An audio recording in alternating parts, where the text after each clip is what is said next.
All right, y'all. Let's talk about really inarguably the Allman Brothers' worst album, Brothers of the Road. I got a lot on this. I've written a lot on this. Here's a couple riffs on it.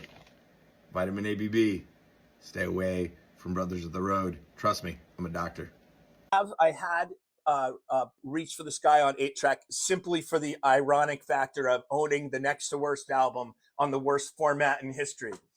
You can't get Brothers of the Road, the 81 album on 8-track because they were basically between 80 and 81 faded them out. Like 8-track, you remember 8-tracks like were a big thing, and then all of a sudden they were gone. It was time for cassettes. And 8-tracks did suck. They're terrible. Both of the albums are particularly bad. Reach for the Sky and Brothers of the Road, very unrepresentative of the Allman Brothers, and there's a reason for that, and that's because they moved over to Arista Records after Capricorn Records folded.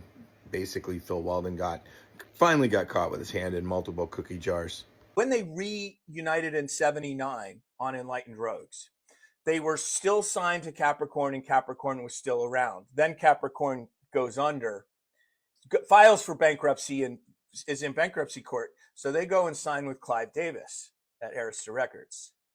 Now, Clive Barry Manilow is on Arista Records. Like we're not talking about heavyweight rock and roll.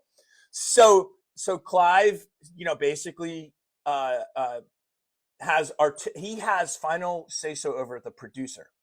And the producer for the second record, he played that card, and they brought in somebody who'd worked with Styx and somebody else. And I mean, it had the sheen on it. They pulled the guitars out of it, and that guitar and that synthesizer were real prominent. And you're just like, it's a dreadful effort. The band broke up shortly after that album came out. J-Mo wasn't even on Brothers of the Road, and they broke up rather than having to put out more music like that, which is what they were required to do by the terms of their contract.